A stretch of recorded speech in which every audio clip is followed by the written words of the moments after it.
кто-то делает только социальный переход, там изменение имени, местоимений, кто-то делает юридический переход, смену документов, кто-то делает хирургический переход. Тут зависит от того, что человек хочет получить на выходе. Не все хотят работать с этим, не все это понимают, не все ЛГБТ-френдли, так называемые. Проблемы гендера поднимаются более остро и часто, потому что больше информации, больше доступа к информации, больше такой внутренней даже свободы общества об этом говорить, больше поводов об этом говорить. То есть просто это вышло из серой зоны.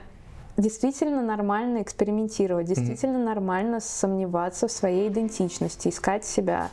Мы часто наблюдаем, что было мнение, что переход все решит, как бы жизнь будет начата с нуля, и она будет совершенно другой, а тут выяснилось, что мир-то все тот же. Просто мы вернулись в него в другом контексте, скажем так.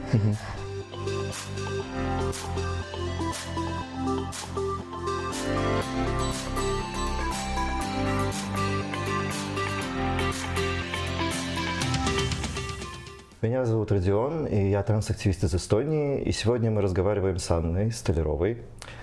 Она клинический психолог. Расскажите немного про свою область. Ну, я занимаюсь психотерапией в основном людей с ментальными расстройствами и в том числе людей, которые имеют какую-то гендерную дисфорию или являются трансгендерами. Значит, вы работаете с транслюдьми в Эстонии. Вы представляете примерно, какая сейчас процедура по переходам и все такое? Какая ситуация, да, в стране. Да. К этому мой первый вопрос. Как вы думаете, почему она устроена именно таким образом? Система. Да, вот можете кратко немножко описать, как этот переход работает, легальный? Зависит от того, насколько человек хочет далеко идти и какой переход он хочет совершать. Кто-то вообще не хочет делать переход и остается в той же ситуации, какая и была.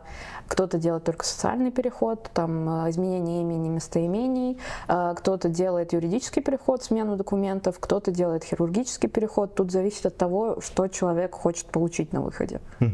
Если мы говорим про хирургический переход и, например, гормональную терапию, то тогда человеку необходимо получить диагноз F64 для того, чтобы уже дальше идти на комиссию и сталкиваться со всей дальнейшей бюрократией. И на данный момент, насколько я знаю, у нас в стране переход юридический, гормональный, он все еще работает по указу с 1999 года, и в нем прописано, что человек должен пройти до полной смены всего. Он должен пройти комиссию 2 раза. Первый раз получить подтверждение на гормональное лечение, и второй раз уже, чтобы поменять документы. И что по этим данным надо протерпеть в этом переходе как бы несколько лет. Как вы думаете, почему процесс устроен именно так? Почему он настолько длительный и сложный? Это издержки бюрократической и исторической системы, государственной в том числе. Во-первых, у нас до сих пор существует необходимость подтверждения диагноза, потому что вся система здравоохранения работает по международной классификации болезней 10-го пересмотра, где, собственно, трансгендерность относится как бы к диагнозу ментальному. Мы не говорим уже давно о том, что это действительно психиатрическое расстройство, но мы говорим о том, что нам надо это как-то обозвать в системе здравоохранения, потому что вся документация дальнейшая будет сопровождаться этим кодом. Нам нужно как-то на одном языке говорить всем врачам, эндокринологам, психиатрам, психологам, системе, которая выдает документы и справки. Поэтому это такая бюрократическая издержка. Естественно, на самом деле и государство хочет как бы немножечко подстраховаться на случай, если человек совершает какие-то импульсивные действия, по мнению государственных чиновников, и не знает вообще, что творит, дать какой-то период времени, чтобы человек все-таки поразмыслил и, так сказать, сделал правильные выводы. Это, опять же, издержка старой системы, где нужно было отделить вот эту психиатрическую составляющую трансгендерности. И Более того, на самом деле врачи тоже хотят перестраховаться, потому что, естественно, можно сделать процесс очень быстро, выставить диагноз достаточно быстро. Это, технически это не проблема. Но врач тоже должен наблюдать человека в течение какого-то времени, чтобы убедиться, что это не сиюминутное состояние, а все-таки длительное, то, в чем пребывает человек там годы или хотя бы какой-то отрезок времени. Как вы думаете, что могло бы сделать этот переход немного легче для транс-людей? Именно в чем, по вашему мнению, заключаются самые большие сложности? Именно в этом полном. У разных людей разное представление о том, что такое полное. Я имею в виду именно переход, где человек хочет полностью поменять свои документы, имя, ИСИК-код, начать гормональное лечение и сделать это как можно, наверное, быстрее. Что в этом процессе больше всего препятствий вызывает? Бюрократическая система, естественно, но и малая доступность помощи. Тут, наверное, надо сказать, что, в принципе, система здравоохранения не идеальна, и все испытывают дефицит в специалистах в каких бы то ни было вопросах. Но тут еще более большой дефицит, еще меньше опыта, особенно, у нас страна маленькая, у нас не так много случаев. Если сравнивать с глобальной ситуацией, с мировой статистикой, не так много специалистов, которые уже набили руку. Поэтому нахождение этой помощи медицинской, это, во-первых, сложно. Во-вторых, поддержка в социальном плане и поддержка в психологическом плане со стороны тех же специалистов, которые не всегда могут ее грамотно оказать, даже если оказывают вот эту услугу помощи в переходе. Потому что коммуникацию с пациентом, в принципе, иногда сложно выстроить врачу. А тут еще и такой деликатный вопрос. И да, гормональную терапию можно прописать, но ее можно прописать и при этом психологически очень сильно навредить человеку своими там комментариями, какими-то вбросами информации, и сделать вот эту коммуникацию просто невыносимой для человека. Хотя вроде как помощь оказана, вот тебе гормональная терапия. И психологи и психиатры, опять же, очень больной вопрос в трансгендерном комьюнити, потому что не все хотят работать с этим, не все это понимают, не все ЛГБТ-френдли, так называемые. Психиатры многие, грубо говоря, старой закалки и старое поколение, которое вообще очень любят стигматизировать само же диагнозы. И психологи тоже не исключение. Вопрос про гендерную дисфорию. Я слышал, что помимо нее есть еще и другие виды дисфории.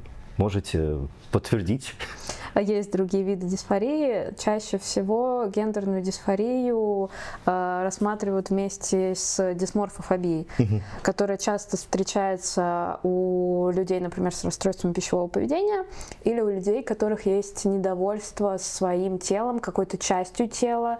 Это может быть действительно какой-то изъян в теле, это может быть абсолютно субъективное восприятие самого человека как какого-то уродства и какого-то изъяна, требующего там косметического вмешательства или скрывания, вызывающего стыд, вину и желание социально изолироваться. Но есть несколько принципиальных разниц. Если мы говорим, например, про дисморфофобию, то там считается важным принятие своего так называемого изъяна, работа с тем, чтобы перестроить восприятие этого изъяна, реструктурировать вот эту всю систему того, как человек принимает себя. И там как раз очень важно притормозить человека вот в этом хирургическом, косметическом вмешательстве, если оно не нужно, и если оно носит больше характер какого-то самоуспокоения. Потому что те же хирургические вмешательства могут привести к тому, что человек только еще больше вольется в эту систему, будет хотеть еще, ему будет мало, это не остановить. Так же, как с РПП, да, дойдет до 45 килограмм, но на этом не остановится, потому что поймет, что на 45 килограммах ничего не случилось, не полюбила себя, и надо двигаться дальше. То есть это такая бесконечная история, и тут надо принять свой так называемый изъян и проблему. Если мы говорим про гендерную дисфорию, то там нам нужно тоже принять и не отрицать, но при этом переход может сильно снизить тревогу, снизить вот эту подавленность в связи с неконгруентностью какой-то личной, внутренней. И тут как раз переход может помочь и может быть, ну, не лекарством, но частью принятия себя и частью процесса, где улучшится качество жизни и вообще ментальное здоровье. А как по практике работает этот процесс? Как вот если вы с другими видами дисфории работаете, что вы на практике делаете? Каким образом с пациентом работают? Какие советы ему дают? Так, психолог не дает советов. Нет, психолог не дает советов. Очень сильно зависит от того, какая это реакция на тот же собственный организм. Опять же, если человек откровенно весит в пределах индекса массы тела нормальный, у него вес, у него нет никаких проблем, и там присутствует какое-то навязчивое, просто очень сильное и неадекватное похудение, то мы не будем ему говорить, ну, давай продолжай. Потому что мы должны остановить этот процесс. Мы несем ответственность за здоровье в этот момент.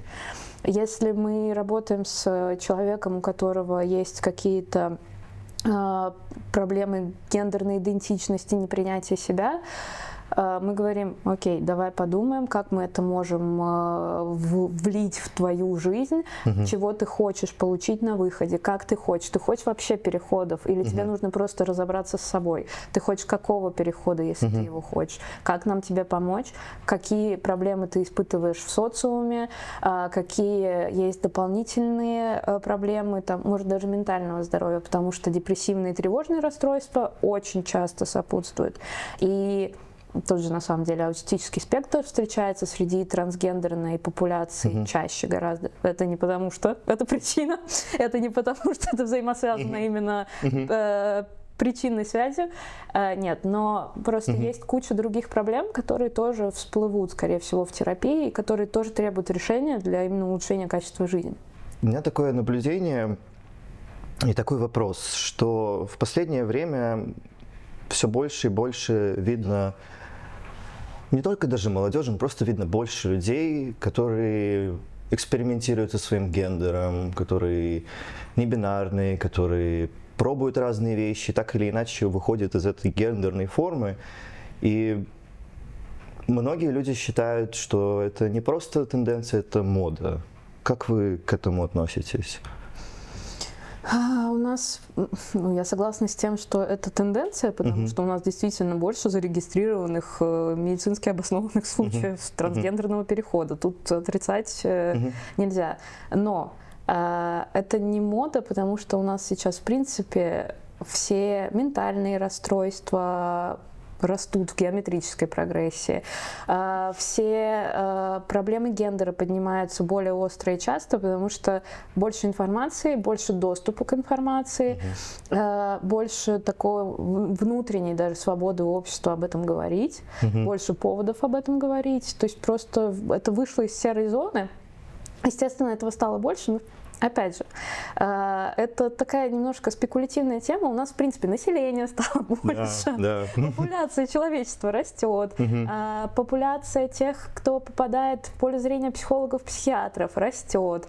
Поэтому мы просто начали замечать этих людей, и это не связано с тем, что мы гипердиагностируем или находим их сами и практически переделываем в трансгендеров, или что просто вот у нас общее количество людей с психиатрическими диагнозами возросло, а они еже с ними. Нет, просто общая популяция человечества растет, эти проблемы стали более социально приемлемыми и больше обсуждаются, есть меньше табу на эту тему, поэтому мы видим такой в некоторых источниках как бум, но на самом деле это просто тенденция роста. А вот, например, если думать о родителях, которые не успели еще свыкнуться с тем, как дела нынешние обстоят, часто как бы всплывает такой вопрос, что а вдруг оно пройдет, а вдруг вот мой ребенок сейчас чувствует себя так, у него там может кто-то в классе тоже так делает, он такой умный, решил тоже попробовать эту небинарность. И многие надеются, что это пройдет как-то само по себе. Это какие-то эксперименты, которые кончатся. Что вы думаете? Что можно сказать родителям в таком случае? Во-первых, надо понимать, что у родителя всегда есть эта надежда, что это какое-то временное явление, что его ребенок, каким он знал его при рождении, будет таким все время. И надо отдать им должное, как бы психика их защищает. Хотя бы каким-то информационным поводом, что ну, это временно, сейчас перетерпим, все будет. И в качестве первой реакции это очень даже хорошо. Не такое сразу отрицание, что нет, ты что, ты все придумал. Это еще норма в плане развития вот этого контекста принятия. Первая мысль, что, господи, может нет, может нас пронесет, может не надо, может попробует и бросит. Это нормально, тоже надо понять родителей, которые столкнулись с абсолютно новой информацией, которые, может, даже не были готовы, потому что вот у них всю жизнь девочка-девочка в платьях, а тут вдруг называйте меня Миша. Это нормально, как первая реакция. Очень часто родители, которые приходят в терапию, у которых есть дети с какими-то вот гендерными вопросами идентичности и поисками себя. На самом деле, я даже часто своим клиентам говорю, что давайте подождем и будем просто рядом и поддерживать. Может, это действительно период, потому что в подростковом возрасте, он у нас до 21, что ли, действительно нормально экспериментировать, действительно нормально сомневаться в своей идентичности, искать себя. Ориентация в этот период, она не железная, она не на всю жизнь, она может поменяться. Поэтому надо дать ребенку безопасное место, чтобы он определился, чтобы он смог понять, что ему ближе, в чем он чувствует себя хорошо, и не давить. Просто быть рядом, просто не осуждать и хотя бы не давить авторитетом. Поэтому я всегда родителям говорю, что, слушайте, это то место, где мы можем не соглашаться, можем не давить, ну, как бы просто смотреть, как будут развиваться события. Потому что жизни это не угрожает, это не, ну, как другие, например, ментальные расстройства, опять же, расстройство пищевого поведения. У нас есть реальная ситуация, где ребенок там уже скатывается в критический вес, у него органы отказываются. Тут не надо быть хорошим родителем, другом, тут надо быть тем, кто принимает медицинские решения и говорит, ты идешь лечиться. В случае с поиском гендерной идентичности, какой-то ориентации, это не угрожающее жизни. Пусть ребенок найдет, пусть ребенок попробует. Просто будьте рядом, не будьте врагом в этот момент. Я сам работал и волонтером в разных местных организациях. И в одной из них мне довелось тоже несколько раз встретиться с группой поддержки для родителей трансгендерных детей. И что мне в этом опыте понравилось, это то, что я и своих родителей в них узнал во многом. Но помимо того, я увидел, как они со временем меняются, и как им становится в конце концов лучше тоже. У нас была ситуация, мы встретились один раз и через год другой раз. И в первый раз тоже женщина очень тяжело переживала то, что с ребенком происходило. Там ситуация, правда, была тяжелая, но и она была в шоке, она не знала, как дальше себя вести, она не видела особо в этом выхода ни для ребенка, ни для себя. И вот мы встречаемся через год, и сидит, смеется уже нормально, и самой смешно, потому что не понимается, откуда такая нереальная паника в то время была, почему казалось, что настолько безвыходно. Но ситуация на самом деле тяжелая, она иногда и есть безвыходная, но вот самое важное в этой ситуации именно то, что человек все-таки пробует. Как и ребенок, так и родители, они держатся за идею, что а вот давай попробуем и переживем. И правда переживают. Да, но на самом деле гендерная дисфория тут не единственный такой пример. На самом деле дверьми родители хлопают в кабинете психиатра и психолога и на другие диагнозы и проблемы. Вы поставили моему ребенку аутистический спектр, Вы не профессионал, до свидания. Какая депрессия в 13 лет? Вы не профессионал, до свидания. И тем более гендерная идентичность такой скользкий вопросик практически, который многие не принимают. Поэтому реакция родителей зачастую я же говорю, что еще история про то, что может перерастет, это адекватный вариант. Это хотя бы не хлопанье дверьми и не разговоры о том, что все выдумал и все не так, а врачи навязали мнение. Поэтому это нормально. Все этапы горевания должны быть пройдены. Главное, чтобы они были пройдены адекватно и желательно с поддержкой специалиста. Всегда, на самом деле, какая бы проблема со здоровьем у ребенка ни была, или какой бы ментальные сложности не были, проблемы какие-то в социуме и так далее, родителю надо в терапию, ему надо принять, и ему надо быть тем поддерживающим фактором, за счет которого ребенок выплывет. Как близкие люди могут поддержать трансгендерного человека? Пойти в терапию, потому Согласен. что сначала им придется принять изменения, которые у них в жизни грядут, и как-то сжиться с ними, понять, что выход есть, понять, что это нормально, понять, как взаимодействовать там со своим близким, кто бы то ни был, какой-то равный по возрасту человек или ребенок. Всегда очень хорошо пойти в терапию, чтобы было где в безопасной обстановке поговорить про свои страхи, а они есть у любого близкого, который встречается с тем, что что-то так кардинально в жизни его меняется. Слушать ребенка, ну, если мы говорим о родителях, не отрицать сразу, не пытаться переделать, не пытаться как-то агрессивно усомниться в том, что происходит. Просто послушайте и не подвергайте сомнению. Этого уже будет на первых этапах предостаточно. Информирование очень важная часть. Группы поддержки, какие-то адекватные источники информации, не религиозные брошюры на тему того, как не надо делать, а именно адекватные источники, которые, может, составлены самими ЛГБТ-сообществами, они тоже могут пролить свет на многое. Поэтому информированность близкого — это большой шаг в сторону понимания и возвращения какой-то адекватной коммуникации. Группы поддержки тоже в качестве безопасной среды, где родитель может поплакать, может посмотреть на опыт других, может поделиться своими переживаниями и быть поддержанным и понятым. Это очень важно.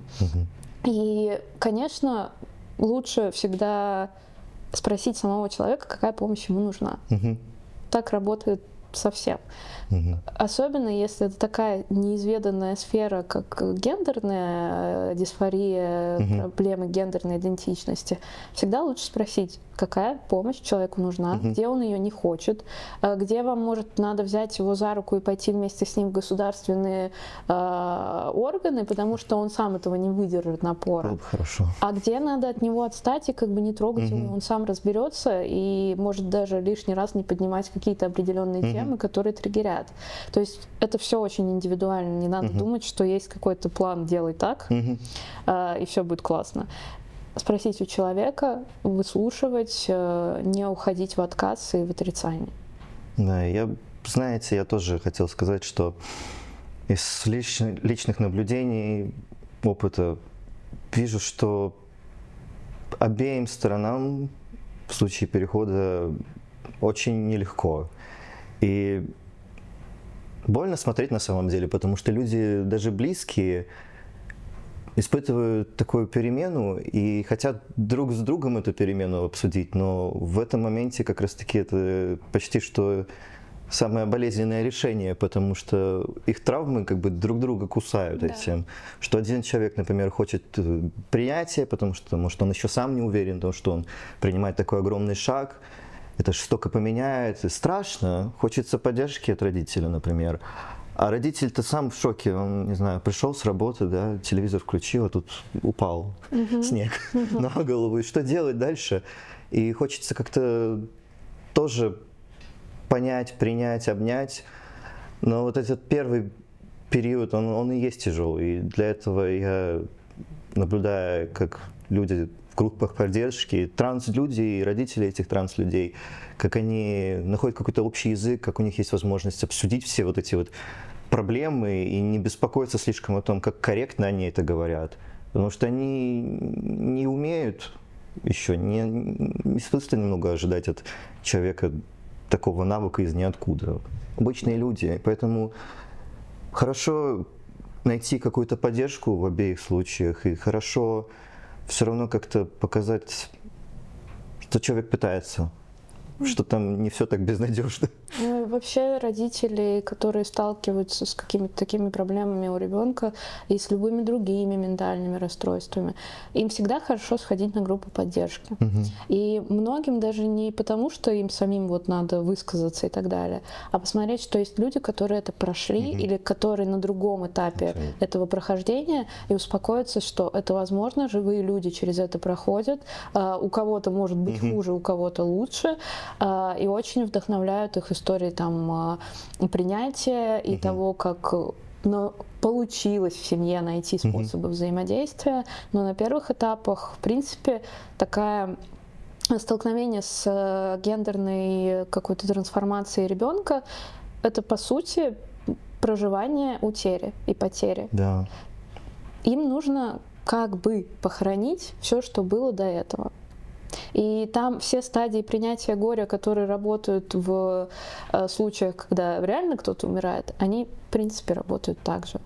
И это тяжело, и это сопровождается большим количеством негативных эмоций, страхов, переживаний, слез и мысли о том, почему мне это все досталось. И за что, и почему я так нагрешил, но это нужно пройти. И часто в этом нужна помощь. Это нужно пройти, это нужно помнить, что ребенок-то тоже через все это происходит. Где же ему достались такие родители, да? Да, Поэтому, опять же, очень в это время надо деликатно друг с другом говорить, так или иначе. А может даже расходиться в каких-то случаях. То есть, правда, в какой-то момент может всем лучше пойти в личную терапию, не трогать друг друга и проработать немножечко этот момент. Да. Не всегда даже семейная терапия прям сразу вот показана. Иногда людям нужно подышать с новой информацией и немножечко пережить ее внутри себя в первую очередь. И у меня такой вопрос про транс-людей, которые уже совершили переход в той мере, которая им желалась, будь то полный, нет. Но вот, допустим, сделал человек переход, живет, сначала все более-менее нормально, а потом все равно начинаются какие-то проблемы, какое-то несоответствие, депрессия возвращается, уныние, сомнения о том, может не то что-то сделано было или что делать. Встречались ли вы с такими случаями? Ну, людей, которые сожалеют о переходе, их процентуально очень мало. Поэтому такого количества клиентов, которые бы обратились с тем, что они пожалели о своем переходе, нет, особо нет. И, в принципе, в масштабах мировой статистики их очень мало. То, что переход не решает проблемы, это естественно. И человек возвращается все в ту же среду, где у него возникли, может, даже не из-за трансгендерности как таковой проблемы с социумом, проблемы там, с личной жизнью и так далее. И их все-таки важно решать и до перехода, и во время перехода, и после перехода со специалистом, если это нужно, или хотя бы с каким-то безопасным сообществом, какой-то социальной сеткой поддерживающей. Потому что бытовуха все равно нагрянет. Она найдет даже после перехода. Никто не убежит от нее. Это полный диагноз. Она все равно будет съедать вот эту реальность, рутина особенно.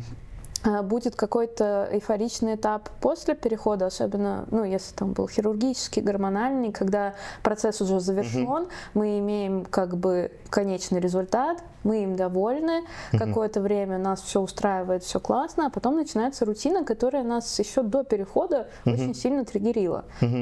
Коллектив на работе, социум непринимающий, какие-то проблемы с партнером, с родителями, нежелание вести какой-то скучный образ жизни, который вот надо вести, потому что так устроено общество. Это все сильно давит. И тут проблемы тревоги, проблемы депрессивных расстройств, естественно, надо решать даже параллельно. И это нормально, когда они идут параллельно трансгендерным вопросам, переходу, и это не мешает, грубо говоря, не мешает друг другу, то есть у трансперсоны могут быть другие, например, ментальные расстройства, депрессивные, тревожные, какие-то еще, аутистический спектр. И это не говорит о том, что мы сомневаемся в том, что это трансперсона. Это говорит о том, что у нас есть еще какие-то мишени для работы с психологом, психиатром или там равным консультантом, чтобы решить эти жизненные проблемы. Если человек не был вовлечен активно в психотерапию на момент перехода, до, после, мы часто наблюдаем, что было мнение, что переход все решит, как бы жизнь будет начата с нуля, и она будет совершенно другой, а тут выяснилось, что мир-то все тот же. Просто мы вернулись в него в другом контексте, скажем так. И как-то с этой реальностью сживаться все равно придется. Поэтому и психотерапия на самом деле, ну или медикаментозная поддержка там, при депрессивных, при тревожных расстройствах, она архиважна. И она очень сильно влияет на качество жизни.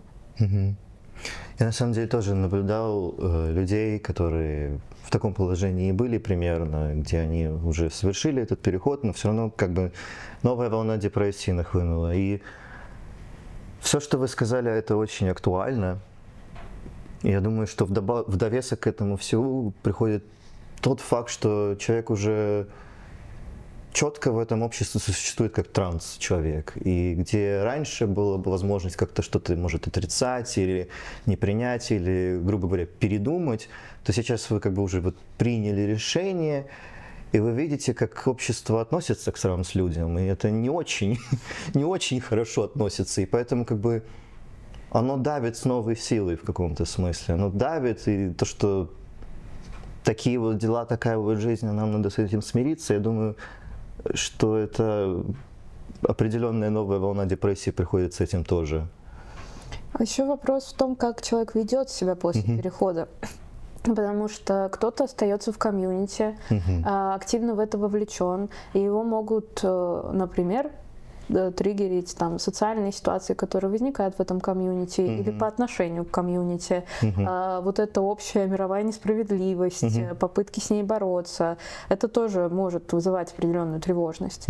А есть же те, кто, например, решил откреститься вообще и никак не быть связанным хотя бы с внешней стороны, чтобы это было видимо с комьюнити, и у них могут быть другие проблемы, что вот они открестились, они пытаются вести образ жизни как новая абсолютно личность, а где-то все равно какая-то информация всплывает. И им сложно сталкиваться с этим, и они понимают, что переход-то произошел, но, грубо говоря, там школьные фотки из альбома никто не выкинул. И на встрече выпускников возникает вопрос, а чего это? Поэтому тут на самом деле очень опять же, очень индивидуальные разные ситуации, и депрессивное состояние может быть спровоцировано разными факторами. И тут то, что человек останется в комьюнити или открестится, опять же, влияет на его дальнейший путь, но не избавляет от дальнейших проблем. Ну да. Как с ними бороться, например? Что делать в такой ситуации? Опять же, если есть какие-то проблемы, с которыми человеку сложно справиться самому, надо все-таки обратиться к специалисту, который поможет. Есть специалист. Да, потому что это тяжело одному, тем более в такой сфере вот, как бы малоизведанной. У нас огромное количество информации там, по депрессивным, тревожным расстройствам, куча рабочих тетрадей и книг самопомощи. С трансгендерным переходом ситуация совершенно другая. И много неадекватной информации. Спасибо за ответы. Я очень рад, что у нас довелась такая хорошая беседа, что вы очень хорошо развернуто все объяснили.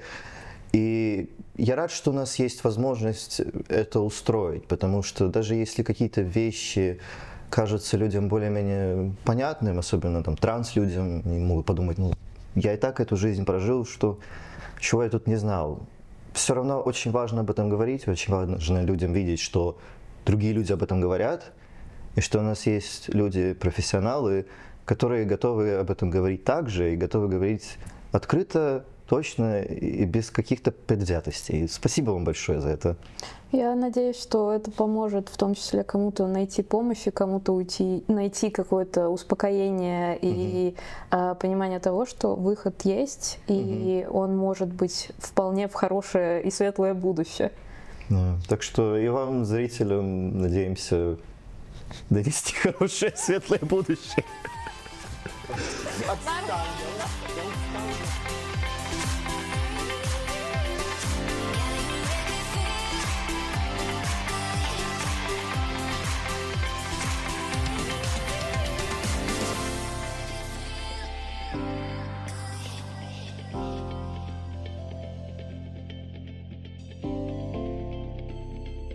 You